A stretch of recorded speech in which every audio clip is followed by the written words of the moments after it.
Jammu and Kashmir का नाता terrorism से कुछ नया तो नहीं है, काफ़ी पुराना रिश्ता है। लेकिन जो 22 अप्रैल को पहलगाम में हुआ, उससे एक नया अध्याय, एक नया चैप्टर जुड़ जाता है ये लंबे इतिहास में, और वो है कि अब सिविलियंस को और टूरिस्ट तक को बख्शा नहीं जा रहा है। पिछले कुछ घंटों से जो खबरें आ रही हैं उसको हम वेरीफाई करने की कोशिश कर रहे हैं, रिसर्च करने की कोशिश कर रहे हैं। बहुत लोग काफ़ी सरप्राइज्ड हैं कि जिस तरीके से, जिस बर्बरता से टूरिस्ट्स को इस बार टारगेट किया गया, वो काफ़ी नया है।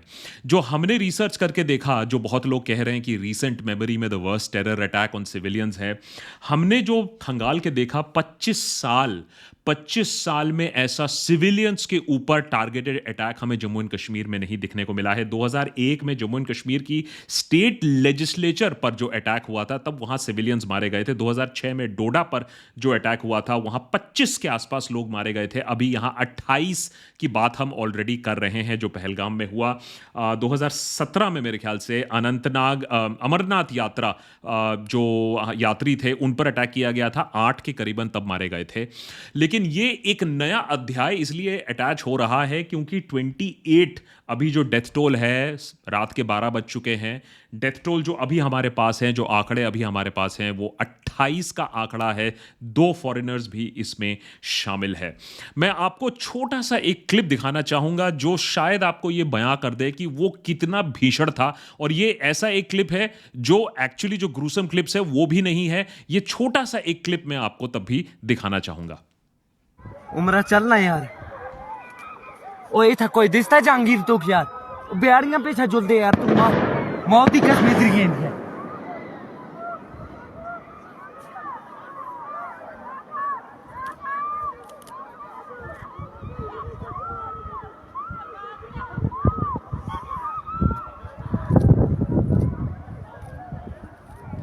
इस छोटे से क्लिप को आप शायद देखकर समझ गए होंगे कि क्या दहशत फैली होगी उस समय जब टूरिस्ट सिर्फ आराम से अपनी टूरिज्म कर रहे थे, घोड़े पर चल रहे थे और इंडिया का जो स्विट्जरलैंड कहलाया जाता है उसका आनंद ले रहे थे। पहलगाम में वो जो एरिया जहां टेररिस्ट ने घेर कर 40 टूरिस्ट को घेर कर मारा है, जिनके ऊपर फायरिंग शुरू की थी, वो सिर्फ एक्सेसिबल था ऑन पोनीज और सिर्फ पैदल। तो उन्होंने भी ऐसी जगह चुनी थी जहां कोई हेल्प, जहां रेस्क्यू आना इतना आसान नहीं है।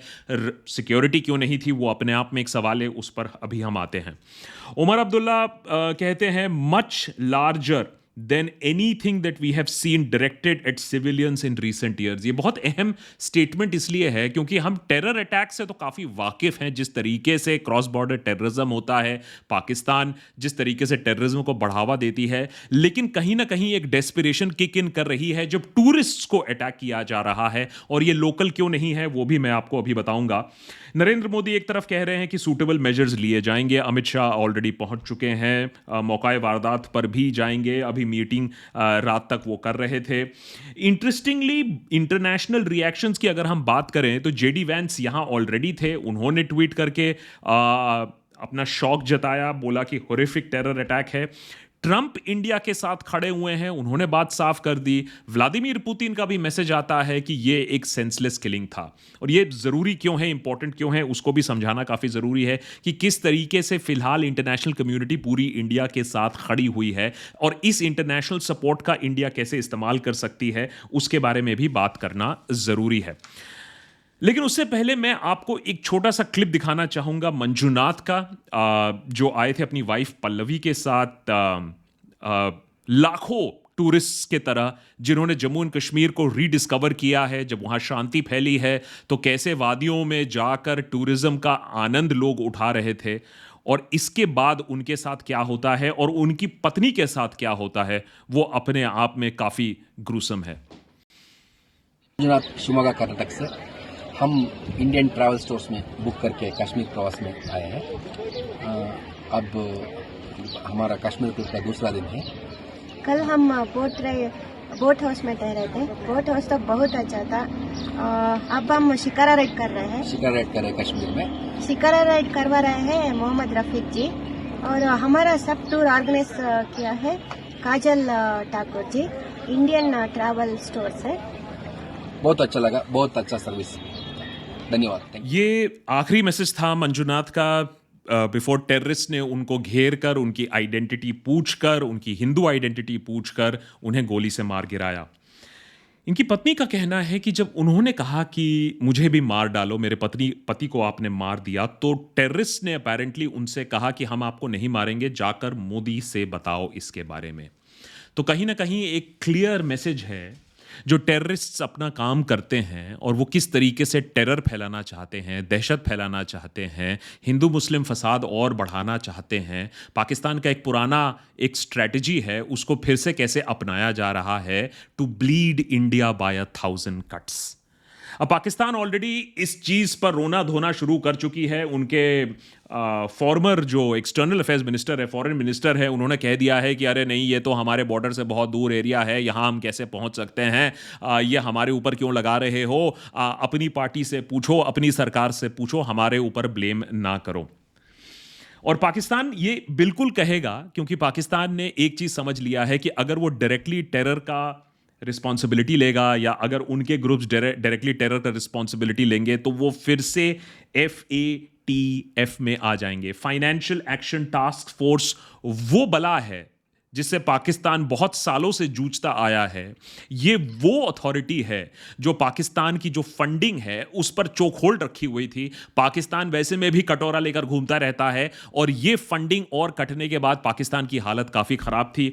ये सिर्फ 2022 में ऐसा हुआ है, FATF से पाकिस्तान के ग्रे लिस्ट से पाकिस्तान को निकाला गया कि कहा नहीं, पाकिस्तान ने काफ़ी एक्शंस लिया है, टेरर फाइनेंसिंग को रोकने की कोशिश की है, मनी लॉन्ड्रिंग को रोकने की कोशिश की है, नहीं तो इंटरनेशनली पाकिस्तान की और भी ज्यादा बेइज्जती हो रही थी, उनको टेरर स्टेट भी डिक्लेयर करने वाली ही थी इंटरनेशनल कम्युनिटी, वहां से बाल बाल बचे हैं। तो अब पाकिस्तान ने क्या किया आर्टिकल 370 आने के बाद कि एक हाइब्रिड वॉरफेयर हम डेवलप करेंगे। हम ये नहीं बोलेंगे कि हमारे यहां से आतंकवादी आए हैं या लश्कर तोयबा या फिर और किसी टेरर ऑर्गेनाइजेशन ने किया है, ये लोकल टेरर अटैक है और इसीलिए इसको एक लोकल टेरर अटैक दिखाने की कोशिश भी ऑलरेडी हो रही है। TRF द रेजिस्टेंस फ्रंट जिसे बोला जा रहा है, उसने अपेरेंटली ये रिस्पॉन्सिबिलिटी लेने की बात की है। लेकिन क्यों ये लोकल इसलिए नहीं है कि अगर आपने जम्मू एंड कश्मीर की जो हिस्ट्री पढ़ी है, जो फ्रीडम फाइटर वहां जो टेररिस्ट्स रहे हैं, इवन वो टूरिस्ट को यूजुअली अटैक नहीं करते हैं, क्योंकि जिस फ्रीडम के लिए वो लड़ रहे हैं या जिस स्टेट के खिलाफ वो लड़ रहे हैं, जो लोग हैं वो टूरिज्म के ऊपर काफ़ी डिपेंडेंट है और इसीलिए टूरिस्ट को हमेशा बख्शा गया है। टेररिस्ट भी टूरिस्ट को डायरेक्टली टारगेट नहीं करते हैं। तो कहीं ना कहीं टूरिस्ट को टारगेट करने का मतलब है एक डेस्परेशन क्रीप इन कर रहा है। लाखों टूरिस्ट आते हैं अब जम्मू एंड कश्मीर में, वादियों में, पहलगाम में, अनंतनाग में। आपकी अमरनाथ यात्रा फिर से शुरू होने वाली थी, उसको लेकर भी एक डेस्परेशन है। फॉरेन टूरिस्ट आ रहे हैं, 50-50 हजार फॉरेन टूरिस्ट आ रहे हैं हर साल, तो कहीं ना कहीं उसको लेकर भी एक डेस्परेशन था। और इसी डेस्परेशन के चलते हमने इस तरीके की बर्बरता देखी है जहां टूरिस्ट को आइडेंटिटी कार्ड देखकर, नाम देखकर मारने की कोशिश हुई है। और जो नाम देखकर मारने की कोशिश हुई है, इसको हल्के में मत लीजिएगा, क्योंकि ये जो हिंदू मुस्लिम फसाद है, ये पाकिस्तान को अच्छी तरीके से मालूम है कि अगर मैं टारगेटेड किलिंग करूंगा तो कैसे हिंदू मुस्लिम फसाद हमारे देश में और बढ़ेगा। सवाल है कि क्या भारतीय इसे एज एन इंटरनल अटैक देखेंगे या एज एन एक्सटर्नल अटैक देखेंगे? क्या हम पाकिस्तान की चाल समझेंगे और ये समझेंगे कि वो हमें 1000 कट से ब्लीड करने की कोशिश कर रहा है, हमारी जो रंजिशें हैं उसको और बढ़ा के हमें ब्लीड करने की कोशिश कर रहा है, या फिर हम उनके प्लान का शिकार हो जाएंगे? वो उसका जवाब देना भी काफी जरूरी है। लेकिन ये जो फ्रंट है, ये जो TRF है, ये क्या चीज है?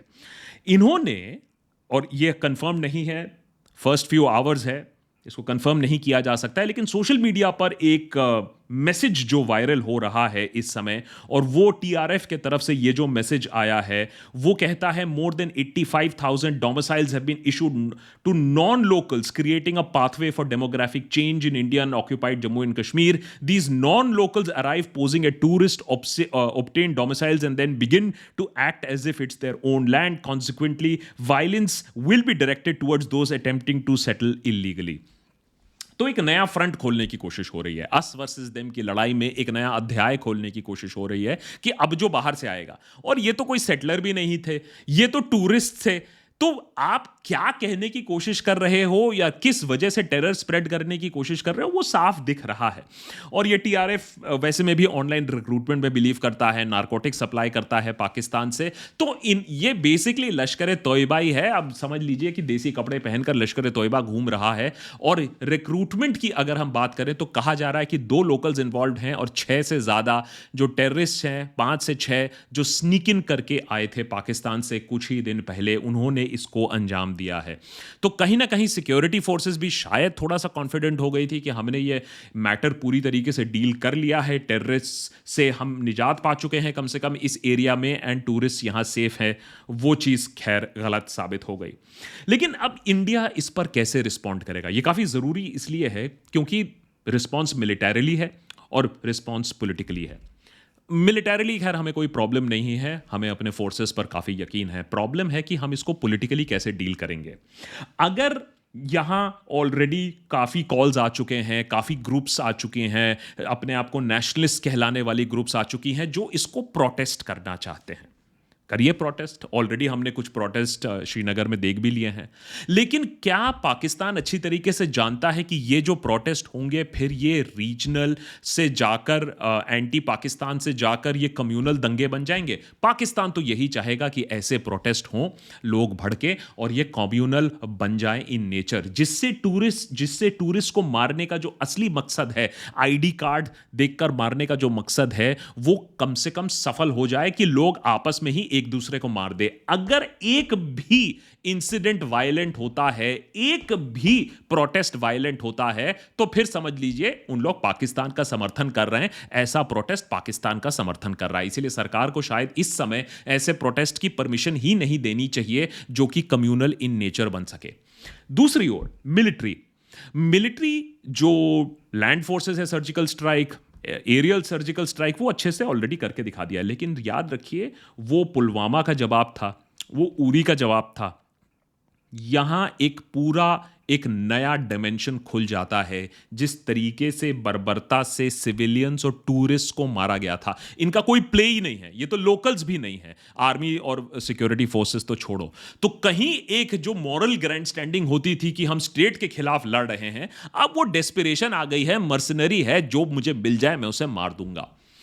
अगर पाकिस्तान का इन्वॉल्वमेंट सरकार क्लियरली इंटरनेशनल कम्युनिटी के सामने इमीडिएटली रख सकती है, इन लोगों को पकड़ सकती है, तो फिर क्लियरली कोई रेड लाइन नहीं रह जाता है। माने सिर्फ हमें टेररिस्ट को मार गिराने की ज़रूरत नहीं है, हम इंफ्रास्ट्रक्चर पे अटैक कर सकते हैं। हम पाकिस्तान से बोल सकते हैं कि लश्कर तोयबा, जैश के टेररिस्ट हमें वापस दो, नहीं तो हम तुम्हारे ऊपर अटैक करते रहेंगे। तो कहीं ना कहीं एक डिसप्रपोर्शनेट रिस्पॉन्स की अब दरकार है। यह नहीं कि तुमने हमारे ऊपर अटैक किया, तुमने हमारे बेस पर अटैक किया तो हमने तुम्हारे टेररिस्ट के हाइड आउट उड़ा दिए। अब एक प्रोट्रैक्टेड, प्रोलॉन्ग, डिसप्रपोर्शनेट रिस्पॉन्स की जरूरत है। और यह समय भी बहुत अच्छा है क्योंकि अमेरिका तो पॉपॉ रहे नहीं। अब चाइना कितना ही सपोर्ट कर लेगा इस समय पाकिस्तान को, जो कि ऑलरेडी इतना बदनाम है। तो इंटरनेशनली एक सिचुएशन भी ऐसी बन चुकी है जहां पाकिस्तान अपने पॉपॉ के पास भाग नहीं सकता है, कोई बचाने वाला है नहीं। और इंडिया की इतनी पोजीशन अभी स्ट्रांग है कि अब इस मैटर को और स्ट्रांगली डील करने की जरूरत है। यह नहीं कि हमने 2 वॉइसेस ऑफ ऑपोजिशन कर दिए या 2 जगह एक मिसाइल गिरा दिया। इससे ज्यादा डिसप्रपोर्शनेट रिस्पॉन्स की अब दरकार है। तो मेरे ख्याल से प्रोटेस्ट से ज्यादा हमें अब मिलिट्री ऑप्शंस और भी देखने की दरकार है। साथ साथ हमें एक चीज और फाइनली मैं बोलना चाहूंगा, जिसके बारे में कुछ लोग दबे स्वरों में बात कर रहे हैं, लेकिन जिसकी बात करनी चाहिए, और वो है कि गलती हमसे भी हुई है। माने हमारी भी कहीं ना कहीं रिस्पॉन्सिबिलिटी बनती है। जब क्लिंटन आए थे तब इतनी बुरी तरीके से अटैक हुआ था, जेडी वैंस आए थे, तो ऑब्वियसली एक हिस्ट्री है टेरर अटैक का। जब कोई विजिटिंग प्रेसिडेंट आया है तो वाइस प्रेसिडेंट आए हुए हैं। 2000 टूरिस्ट एक जगह है और आपकी सिक्योरिटी फोर्सेस वहां थी नहीं।